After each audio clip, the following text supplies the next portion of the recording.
From the KPFK studios in Southern California, it's the Ralph Nader Radio Hour. Stand up, you've been sitting way too long.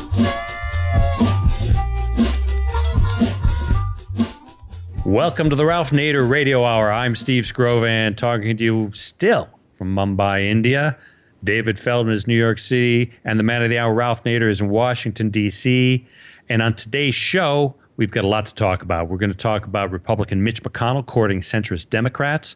We're going to talk about President Obama's visit to India, Elizabeth Warren turning her attention to the pharmaceutical industry. We may even touch on a subject called love. But first, David is going to tell us about our guest today, which is particularly appropriate, seeing as I'm still speaking to you from the land of Mahatma Gandhi. Our guest today is Colman McCarthy. He's an American journalist, teacher, lecturer, pacifist, progressive, and longtime peace activist who directs the Center for Teaching Peace in Washington, D.C. For 30 years, beginning in 1969, Colman McCarthy wrote columns for the Washington Post on topics ranging from politics, religion, health, and sports to education, poverty, and peacemaking.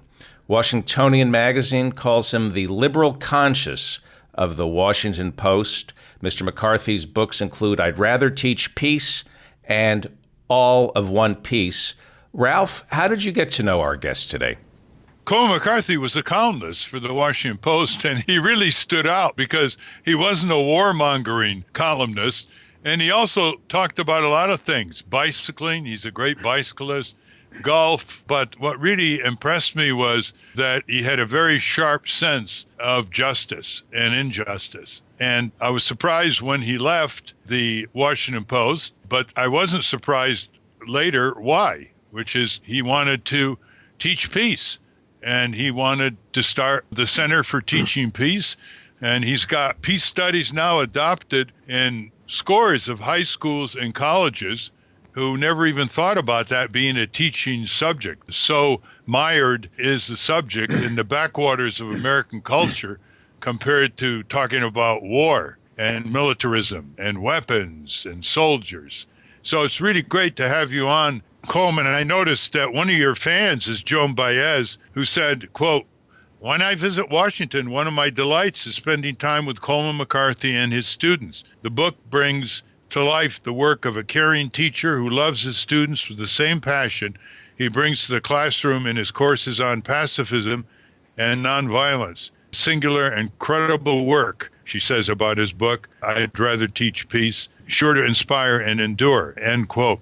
You got to watch Colman working a rambunctious group of high school students. It really is masterful. And these are the high school students, you know, who grew up on Rambo-type television, on Star Wars, on vaporizing your enemies, and they can't believe what he's saying, and they try to push back. So we're going to go over some of this exciting interaction. But first, Colman, welcome to the show here, and give the listeners a sort of panorama of what you've been doing over the last 15 or 20 years. Well, thanks, Ralph, and for inviting me, of course. I started teaching peace. I wondered, can you teach peace as an academic subject? And I went to a local high school here, one of the poorest high schools in Washington, and asked the principal, can I come in and teach a course on alternatives to violence? She said, well, we don't have a class like that. If you want to give it a try, proceed. We can't pay you. I said, I didn't come for the dollar.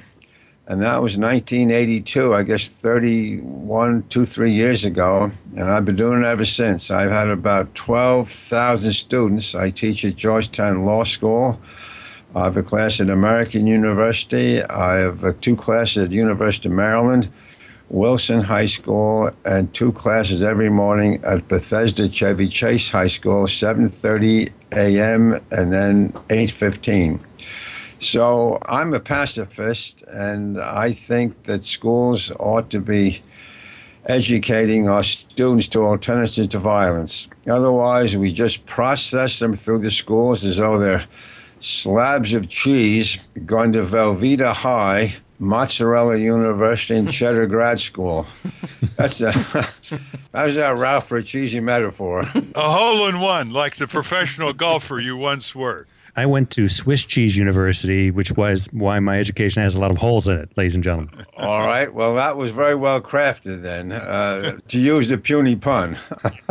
Now, when somebody challenges you, Colman, and said, look, everything you say is fine, motherhood, apple pie, the teachings of Jesus Christ, Buddha, but this is a dangerous world.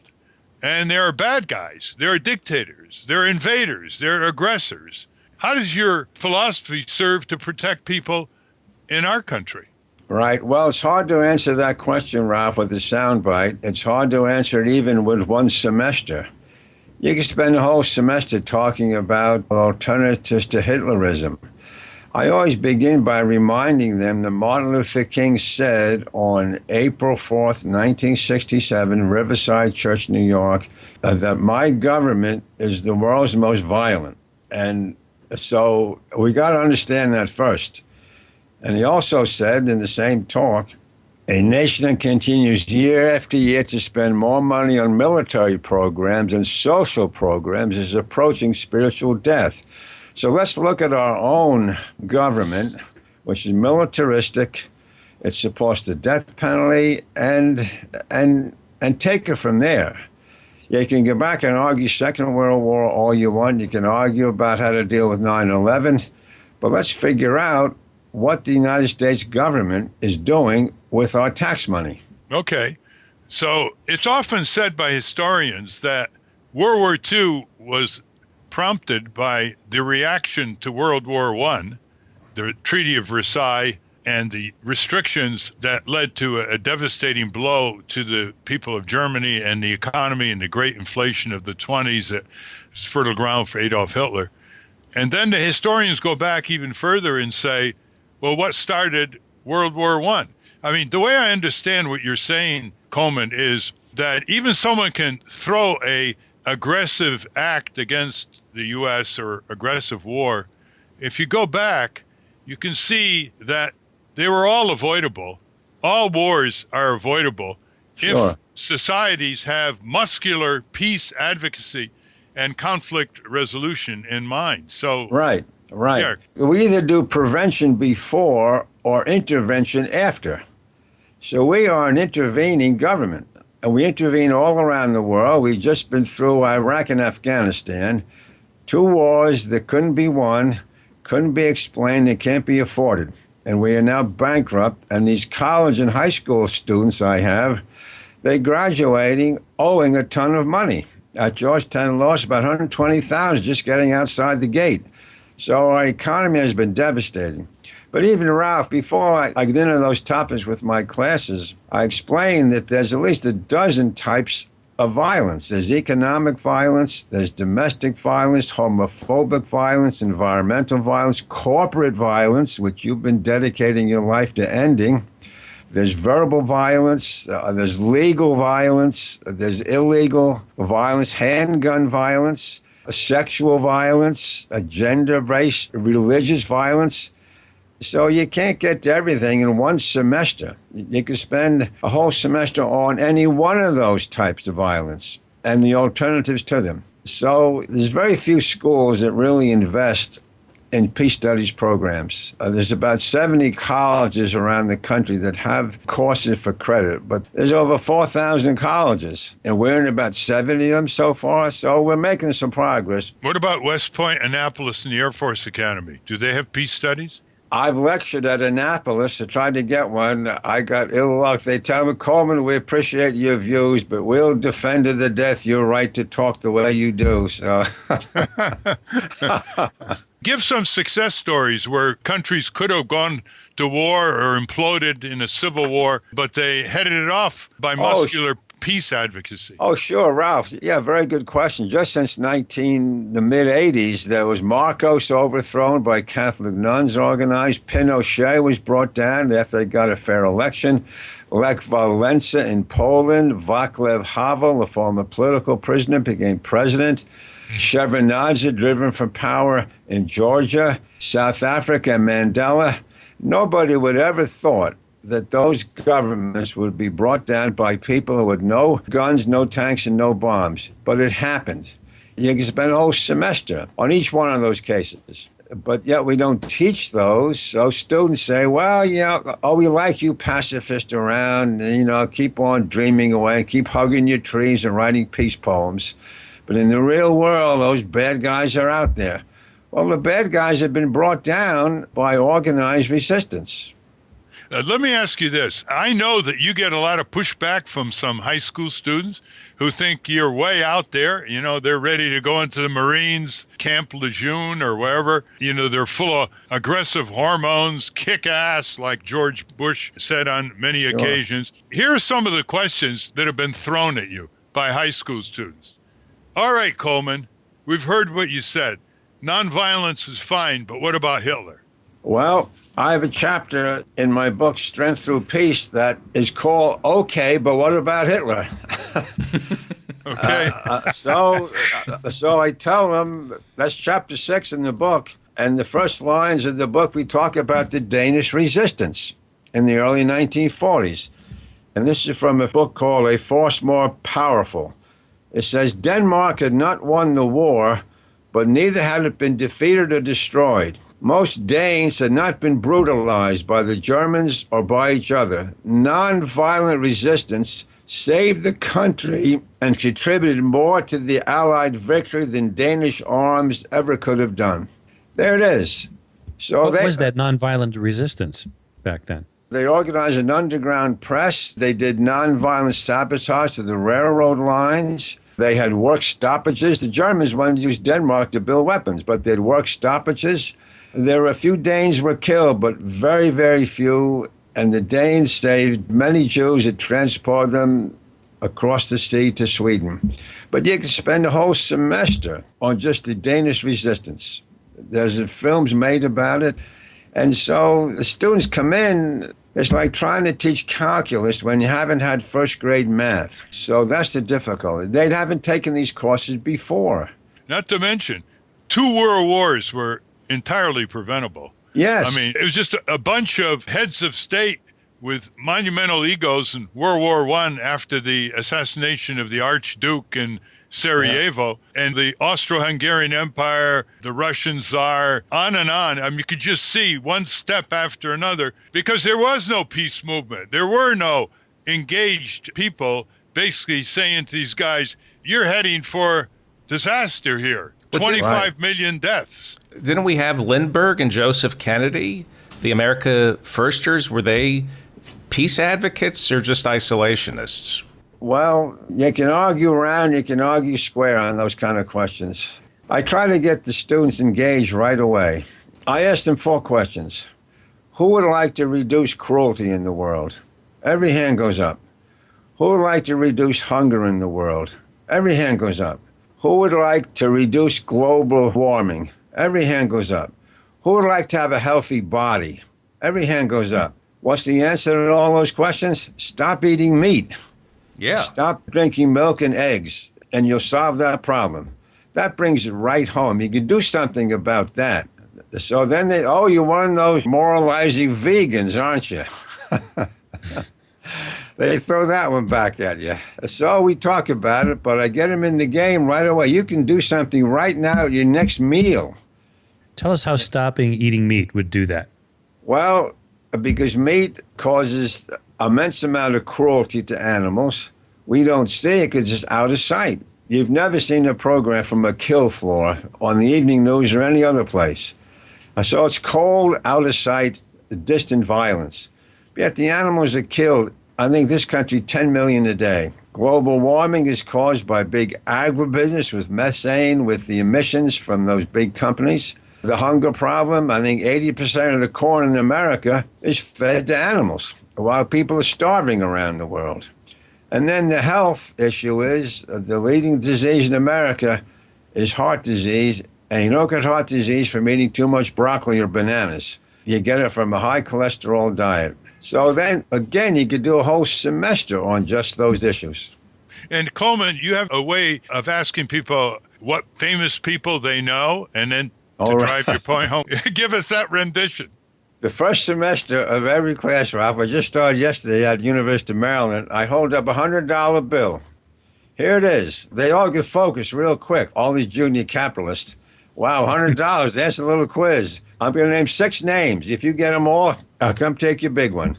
Robert E. Lee, hands go up. We know him, a great general. Napoleon, French general. Ulysses S. Grant, another general. Then I say, who is Emily Balch? No hands rarely go up. A Nobel Peace Prize winner, founded the International League for Peace and Freedom, won Nobel Prize. Emily Balch. Next name, say Jeanette Rankin. First member of Congress who was a woman, pacifist feminist from Montana, voted against First World War and Second World War, and was defeated both times. You can't oppose war in this country and expect to be reelected. So they don't know Emily Balch, they don't know Jeanette Rankin, they don't know Dorothy Day. So no one's ever got my $100, Ralph. It's always safe money. I can count on American education. Imagine one of your classes on Saturday afternoon TV in between the somersaulting bicyclists. Here's another question the students throw at you. Nonviolence is fine, but what if a crazy guy breaks into your house and threatens to kill you and your family? Well, Tolstoy was asked that question one time, and he said, I'm 80 years old. I'm now waiting for the madmen to show up.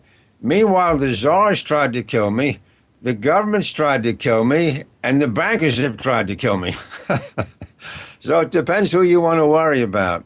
You remember Bill Proxmire, Ralph, I'm sure. Yeah. Senator from Wisconsin. That's right. He was held up one time by a couple of muggers right here in the Shore neighborhood, right close by where we are. There was a gunman with his accomplice, and they put the gun to his head and said, give me money or you're dead. And Proxima said, I don't carry any money, you're just jogging home from work from the Capitol to Cleveland Park. And he said, go ahead and shoot me. I have cancer. I'm going to be dead anyway in 6 weeks.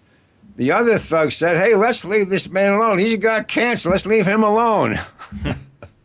And he called me up. That's how I defended myself, by telling him something they weren't used to. Does it always work? No. There's about 22,000 homicides a year. You can't tell someone, here, read this essay by Gandhi and calm down. You can maybe get to those people when they're 4 and 5 years old and teach them how to deal with conflicts without violence. But we're not doing it, and so the violence continues. They say a conservative is a liberal who's been mugged. I say now I've learned a conservative is a liberal who doesn't know how to get mugged. Yeah. Put that down, David. That's going to come around the world, that one. Tweet that, baby. Tweet it. I think Ralph is rolling his eyes. Here's another one. As a pacifist, do you really want to get rid of the Pentagon? And what's your answer to 9/11? Well, the answer to 9/11 is for Bush to get on an airplane and go talk to bin Laden. That sounds crazy. It sounded crazy when Nixon went to talk to China. It sounded crazy when Reagan went to talk to the Soviets in the mid-1980s. Now China is not only trading with us, they're loaning us money. Russia is now an ally. They trade with us. So if you can deal with the Soviet Union and deal with China, you can go talk to bin Laden, whose family lived in Boston, some of his relatives. So there's an old principle in conflict resolution. If you want to have a chance for peace, don't talk to your friends, talk to your enemies. Nixon proved it, and so did Reagan prove it. Even more to the point, Colman, bin Laden was supported by the United States when he was part of the Mujahideen in Afghanistan, fighting the Soviet Union invaders of Afghanistan. Yes, so we knew his phone number. For sure. How about this one? As a pacifist, how do you want to defend America, Colman? Stick flowers into gun barrels?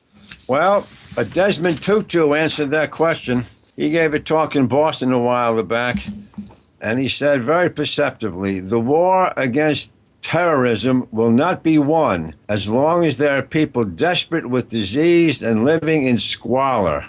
Sharing our prosperity is the best weapon against terrorism. We don't share our wealth. We are about 24th out of 25 Western countries in percentage of our gross national product that goes to the poor and hungry of the world. I think Tutu had the best answer ever on this topic. Share your wealth. You won't have any enemies after a while. They'll love you. Well, the other thing is look at the mainstream media. about 95% of people who are related to foreign affairs are known to be hawks, are known to be more weapons. You know, Hillary Clinton, Hillary the Hawk, you know, Sure. or Sure. Senator John McCain, who should know better, or Yeah. Senator Joe Lieberman, who could never know better. Yeah. It's amazing to watch. They're always on Meet the Press and Yeah. Face the Nation and This Week and all the media. Have you ever been on national media with your message?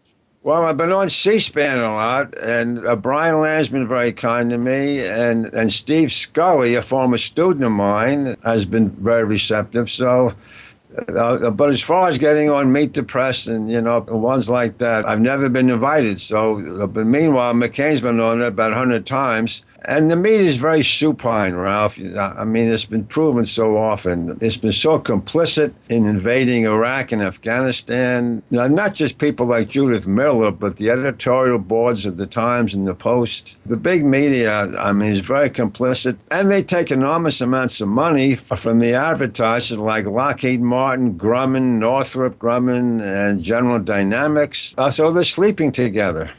Yeah, it's like the military-industrial complex radio station in Washington, D.C., which gets more revenue than any other single radio station, including those in New York, L.A., Chicago, larger markets, is WTOP. That's all you hear are weapons systems advertisements, bookending inflated fears and inflated warnings, which, of course, attract more arms budgets and more arms production. But, you know, just to take you to the next step and make your point, Colman. Yeah. If there were peace advocates on national TV in the drumbeat up to the Iraq War in March 2003, a war that was based on clear lies, deceptions, and cover-ups by George W. Bush and Dick Cheney. I mean, even his anti-terrorist assistants quit and wrote books on this. So we're not talking about ambiguity here. Saddam did not have weapons of mass destruction. He was not a threat to the United States. He had nothing to do with 9/11. He had nothing to do with Al-Qaeda. All this was turned upside down as a reason for sending thousands of U.S. soldiers to kill and die in Iraq, and 1 million Iraqis dying. Now, let's assume people like you got on television in the year before the invasion, in the year before trillions of dollars were spent blowing up Iraq instead of building bridges and schools and dams or repairing public facilities in the U.S., mass transit. You know what would have happened? Because you are a peace advocate, you would have focused on the lies. You would have focused on the drumbeat pushed by the big media, the big newspapers, the big TV stations that had these retired hawkish generals right by the elbow of the anchor. So you see, there's a function here beyond philosophy, beyond giving the lessons of history. There's a function in truth-seeking and exploding the propaganda and the myths that are embroiling the world in more and more wars, civil wars, fighting, invasions, attacks, guerrillas, terrorists, state terrorists, you name it. So there's a real free speech function here that could have headed a lot of this conflict, don't you think?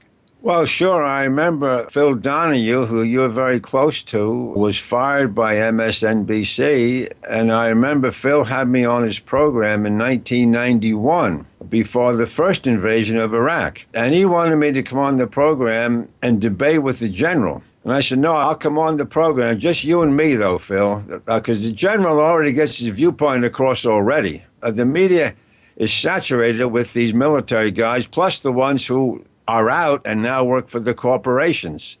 So Phil, okay, he said, I'm going to lose a lot of ratings account of you. He said, he kind of joked. But he had me on for the whole hour. And then he was fired eventually by MSNBC because he would bring anti-war people on the program. Remember that? His ratings. He had great ratings on MSNBC. Yes, he did. But he was very much opposed to the war. And he had people like Jeff Cohen on there. And he had people like others like that. Was MSNBC owned by General Electric at the time? I believe so. Yeah. Yes. General Electric owned a portion and Microsoft owned a portion.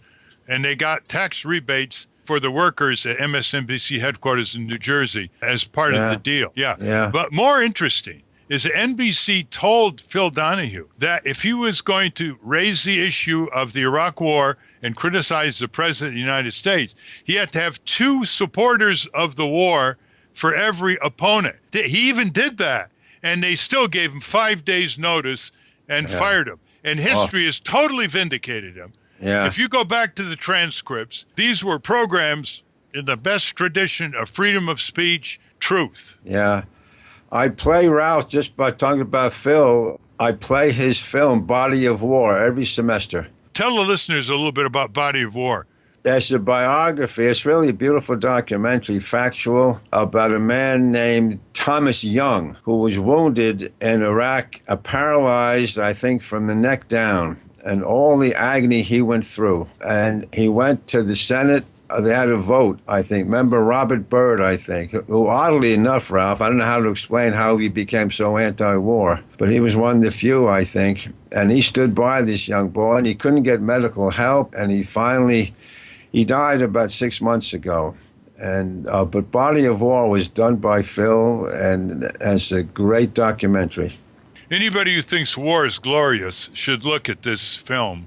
Yeah. And Thomas Young said he joined the Army because he wanted to make a little money to pay for tuition to go to community college. And you went out with Phil to visit him at the hospital. That's how the film started, right, Ralph? That's right. His mother called me and they said, Thomas has just been flown in from Iraq via the hospital in Germany.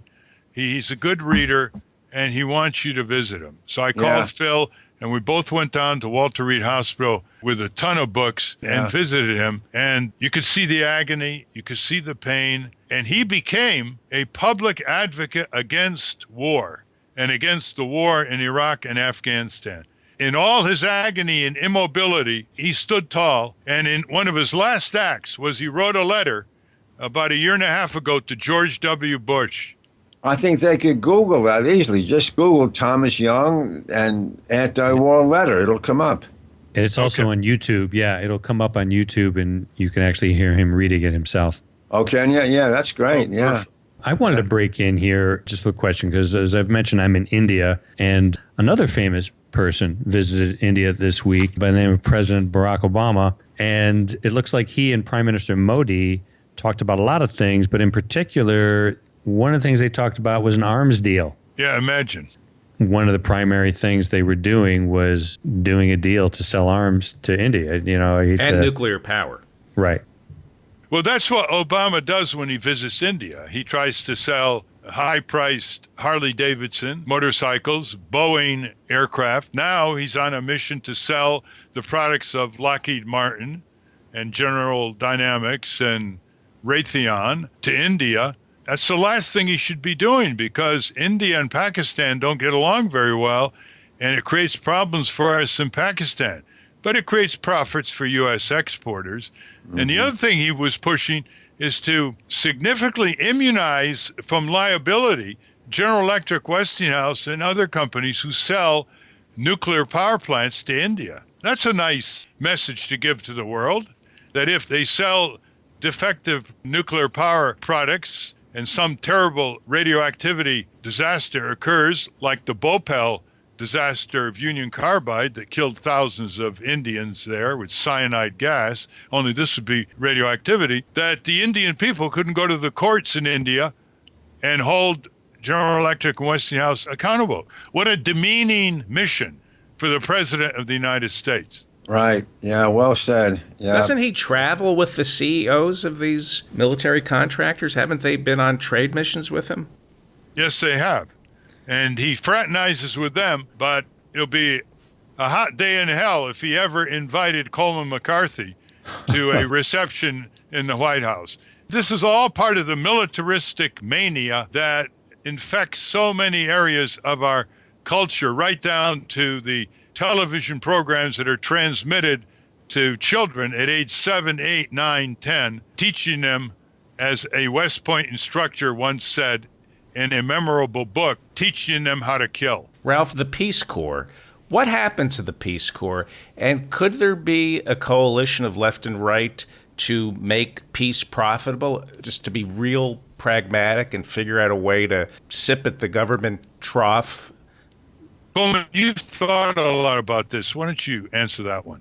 Oh, the Peace Corps funding has been level for years and years. They turned away so many qualified applications. The Peace Corps, I came to Washington, D.C. to work for the first director of the Peace Corps, Sergeant Shriver. I was a close friend all my life with him, and I spent 2 or 3 years helping him with speeches and traveling around the country.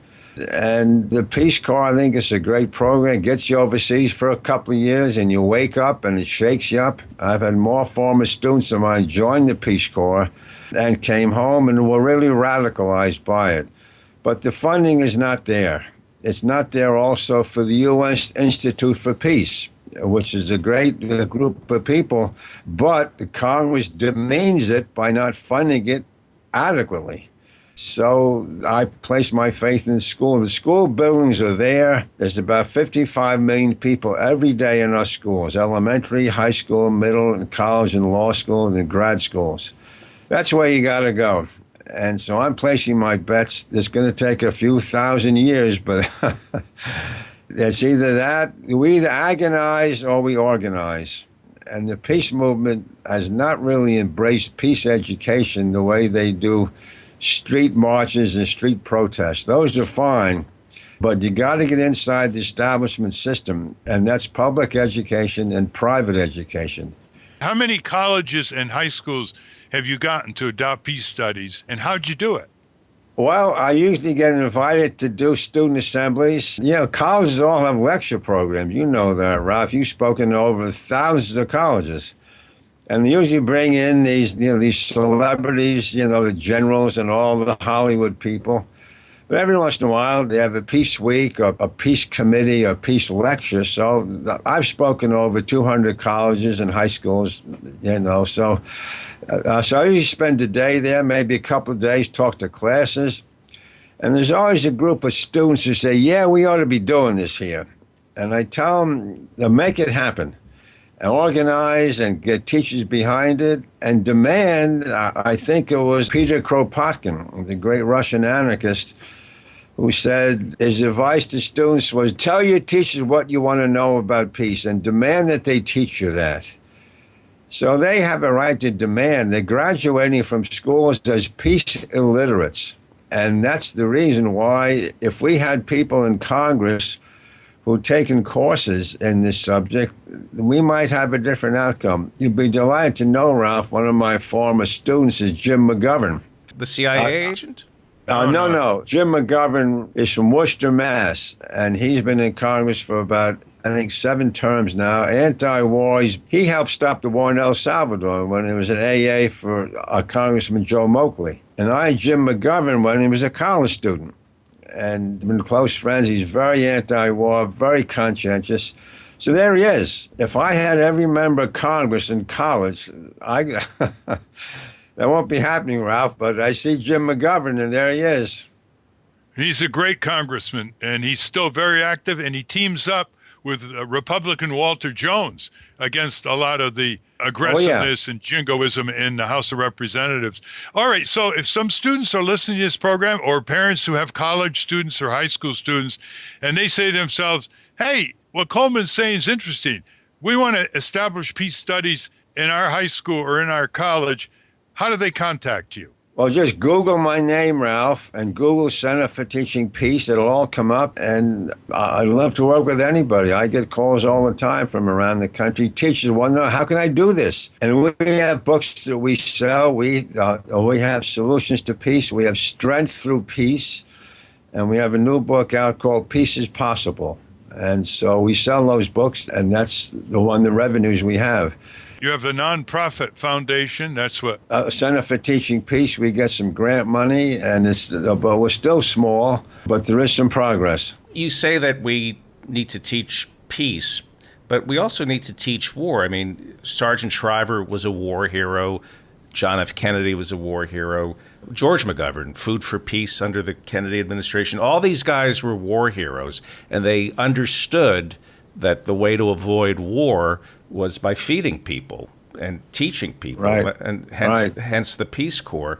What about bringing back the draft? Ralph, you talked about that last week, and you say that you made a mistake by lobbying to get rid of the draft. If we brought back the draft, wouldn't that be as great a solution to the military-industrial complex as a vegan diet?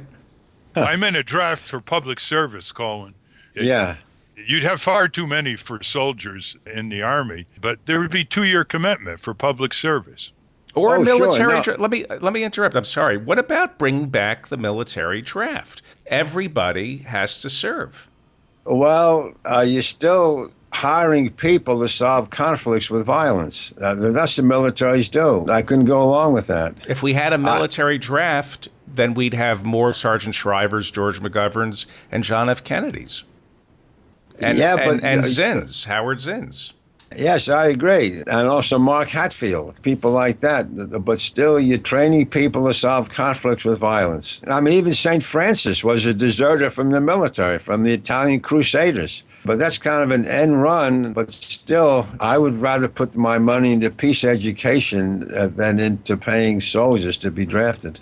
On that note, Coleman, thank you very much for being on the show. We'll have you on again as the contemporary warmongering is sure to continue. We wish you the best in terms of your Center for Teaching Peace. In conclusion, give your contact once more. Center for Teaching Peace in Washington, D.C. You can Google my name, Colman McCarthy, and give my best to your sister Claire, would you, Ralph? Okay. Thanks, Coleman. All right. We've been talking to Colman McCarthy, who directs the Center for Teaching Peace in Washington, D.C. You're listening to the Ralph Nader Radio Hour. We'll be back right after this. Stand up. Oh, stand up. Rise up. From Pacifica, you're listening to the Ralph Nader Radio Hour, www.nader.org. Stand up. Oh, stand up. Welcome back to the Ralph Nader Radio Hour. I'm Steve Scrovan, along with David Feldman and Ralph Nader. Ralph, I know it's a little chilly in Washington, D.C. these days, weather-wise, but what else has been going on? Well, Elizabeth Warren, Senator Warren, has broadened her attack on big business abuses. We all know she's after Wall Street and the financial industry. She took out after the big drug companies who are enormously gouging people. Some of these drugs are $100,000 a year. And she pointed out that a lot of these drugs were developed with tax money and research sponsored by the National Institutes of Health in Bethesda, Maryland, which is a government agency. And she says they should turn around some of these profits and pour them back into the National Institutes of Health, and that the Congress should do something about the system of new drugs coming on with a label, pay or die, pay or die. And it's quite interesting that these are U.S. drug companies coddled by tax credits, coddled by free taxpayer research, no price controls, and they charge the American people far more than they are able to charge Canadians, Mexicans, or people in Western Europe whose governments have some sort of price controls. Isn't that ironic? It sort of goes along with that viral video that she did on the campaign trail where she was kind of pointing out that nobody does anything alone. You had a business, good for you, but, taxpayers helped you out. Yeah, and that's a perfect example. About 3/4 of all the anti-cancer drugs are based in taxpayer-funded research and development given to the drug companies free. The drug companies do very good on lifestyle drugs, like Viagra or growing hair on bald men's heads. But they have trouble putting any money into vaccines because, that's often a one-time thing. That's why they were caught short with the Ebola. And years ago, they wouldn't even do vaccine development against malaria when the second leading cause of hospitalization in Vietnam for our soldiers was malaria. And that's why the Pentagon started their own internal drug development operation at Walter Reed, where they developed 3 out of the 4 major drugs against malaria for a fraction of what the drug companies say it would have cost. And they had PhDs and MDs working over at Walter Reed.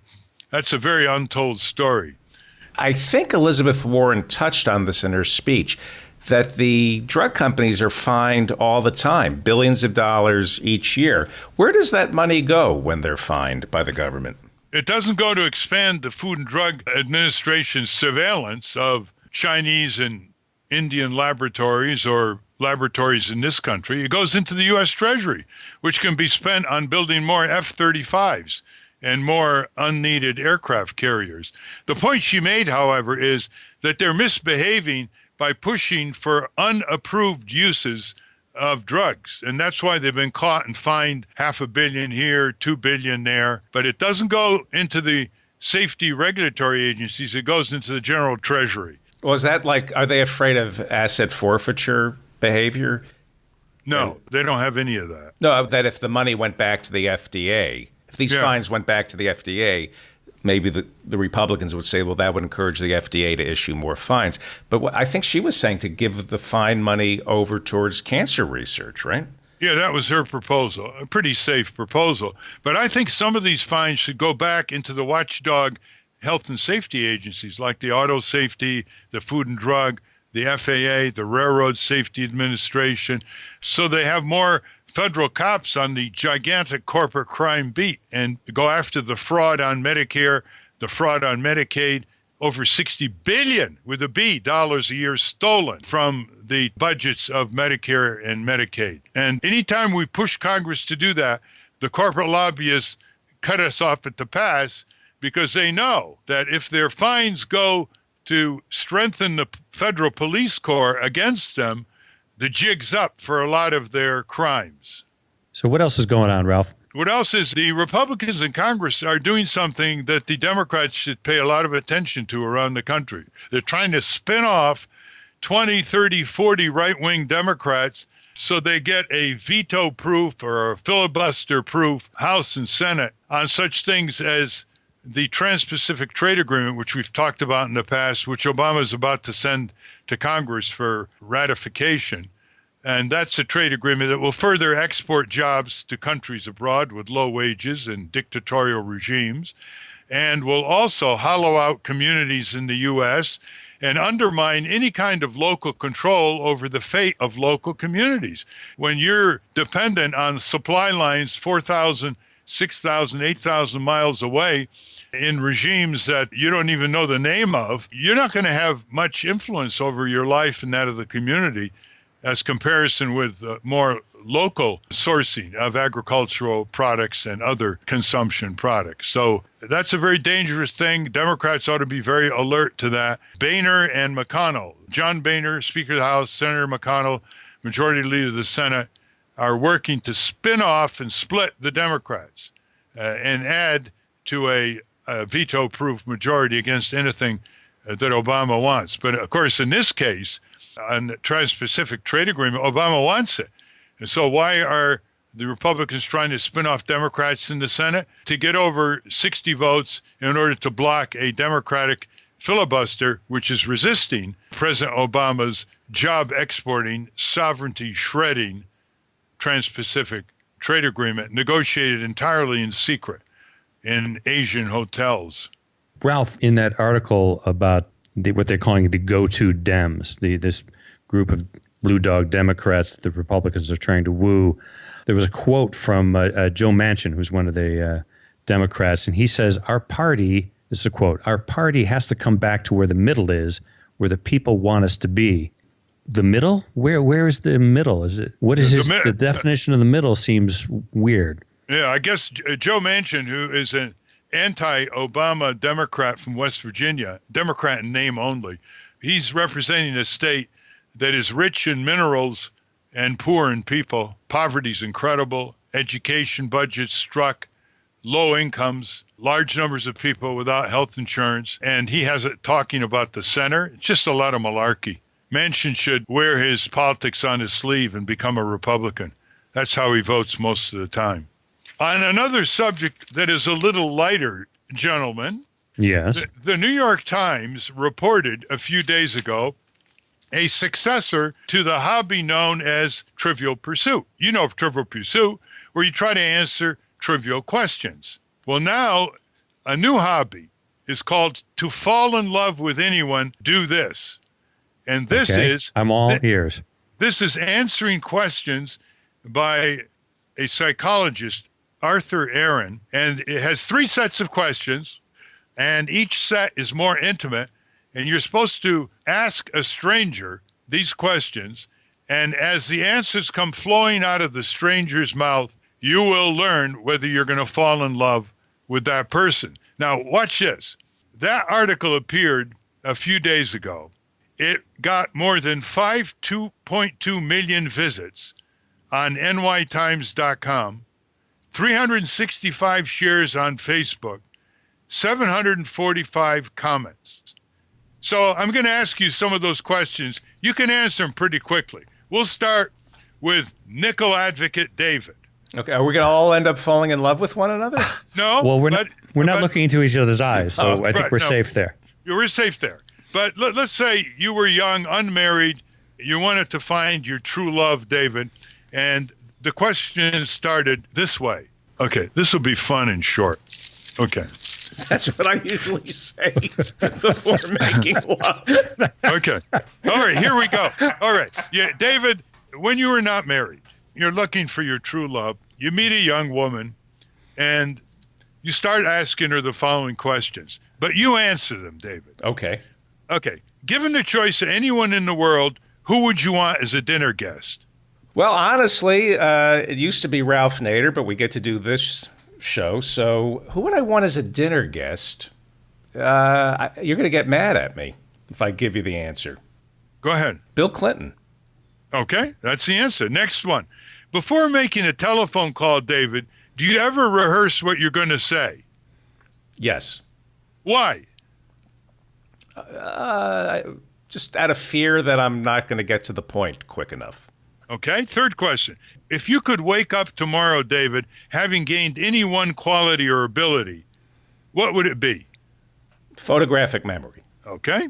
How about you, Steve? Are you game? Sure. Okay. Hit me. Okay. Steve, is there something that you've dreamed of doing for a long time? Why haven't you done it? Time. Lack of time. What is it? What would that be? Yeah. What have you dreamed of doing for a long time? It's writing a particular script And why haven't you done it? because I get distracted by other things, and that setting aside the time to be able to do that and do it right is and it's procrastination too. It's Okay. sometimes you have this dream that's so important to you that you just it's a typical writer thing to just not want to do it. And, okay, Steve, what do you value most in a friendship? Loyalty. What is your most terrible memory? Oh boy, I've been very lucky in life. Terrible memory. Ooh, that's a very personal question because that's very confessional. I think we just found the Green River murderer. Ralph, we just solved the Green River murderer. Or maybe he saw and ran away from Bigfoot. Yeah. I know what they threw off the Tallahatchie Bridge. Okay, if you don't want to mention that might get stars in her eyes when you were unmarried, when you unloaded your most terrible memory. How about this one, Steve? What is your most treasured memory? Oh, my treasured memory would have to be the birth of my 2 children. Okay. If I could combine those 2 memories, yes. Okay. David, one more for you. That's also my treasured memory, the birth of his 2 children. Okay, don't tell that to your nice daughter who graduated from Berkeley. And studied with your sister. That's right. David, one last question to you. 2 questions. What would constitute a perfect day for you? I'm embarrassed to say this. Flat on my back with my Kindle. It's a terrible thing to say, and it's antisocial.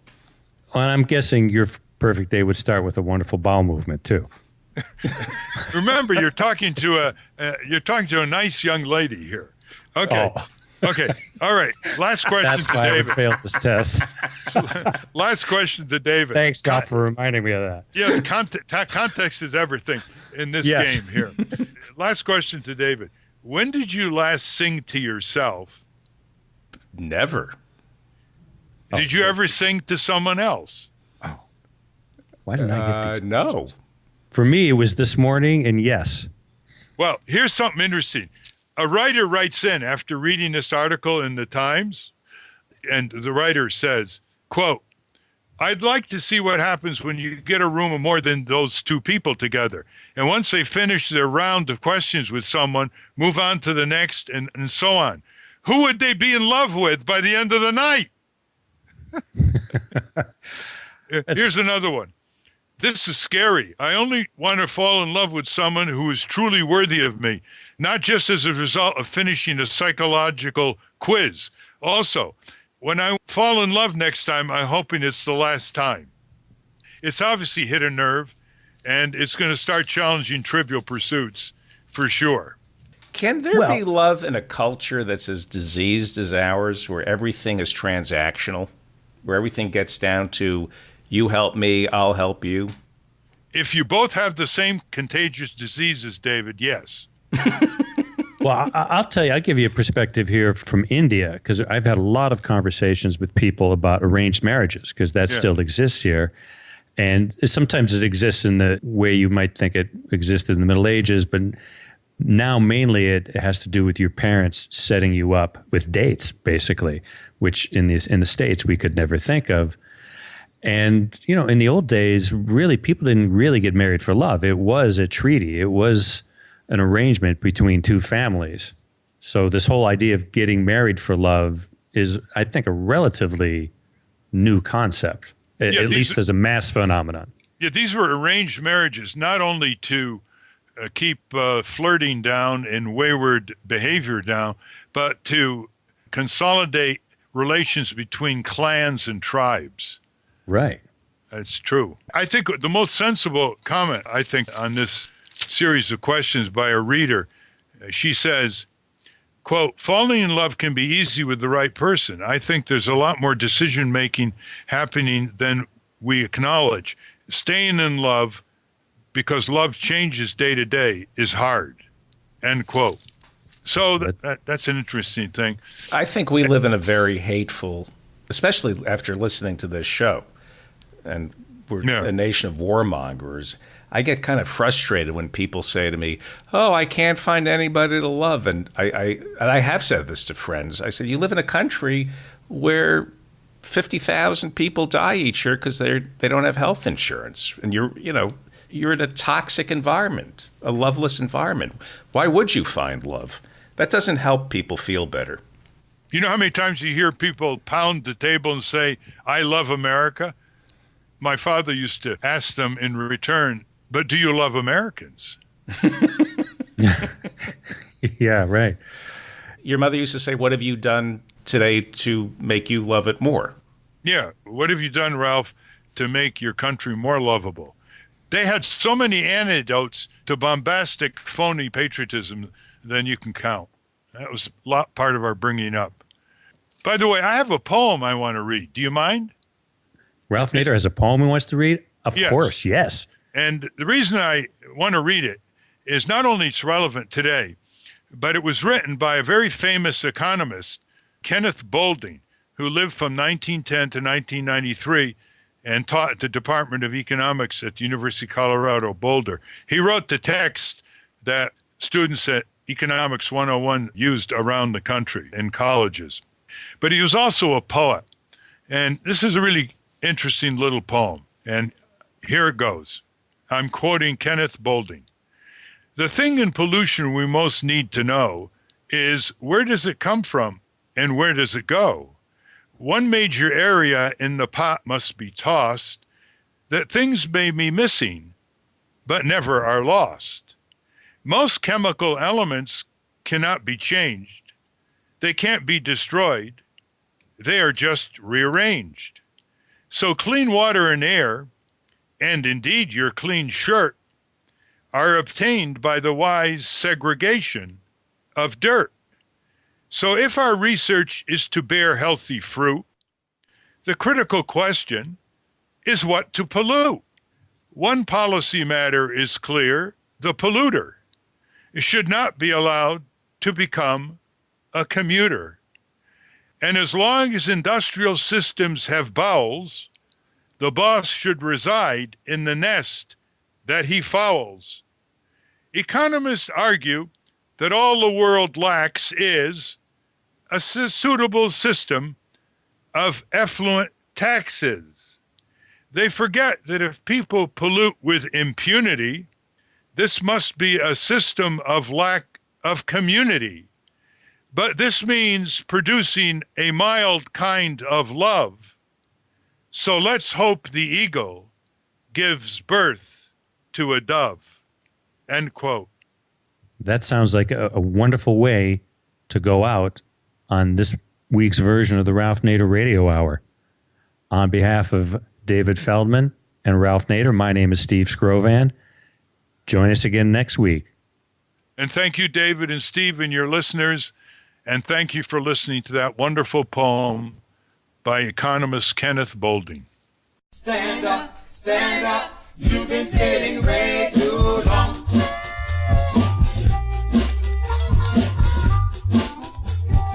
From Pacifica, you've been listening to the Ralph Nader Radio Hour, www.nader.org. Special thanks to John Richard, Matthew Marin. Our graphic designer is Jimmy Lee Wirt. Our editor is Jimmy Lee Wirt. Our board operator is Jimmy Lee Wirt. Oh, what the hell. Let's make him our producer. Our producer is Jimmy Lee Wirt. And thanks to our executive producer, Alan Minsky. And most importantly, special thanks to Mr. Ralph Nader, www.nader.org. Our theme music, Stand Up, Rise Up, is written and performed by Kemp Harris. If you're listening to the Ralph Nader Radio Hour as a podcast and would like to listen to it as a broadcast, call your local radio station and say, I want the Ralph Nader Radio Hour. He's Steve Scrovan. I'm Steve Scrovan. He's David Feldman. Until next time.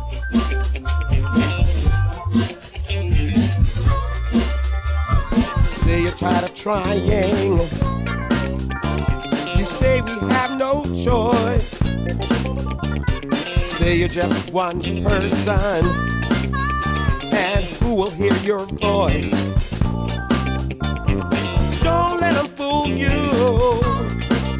You have the power in your hand. I'm only trying to school you. Listen to me, people. Do you understand? We gotta stand up. Oh, you've been sitting way too long. Oh, careful. You know what's right and you know what's wrong. Rise up.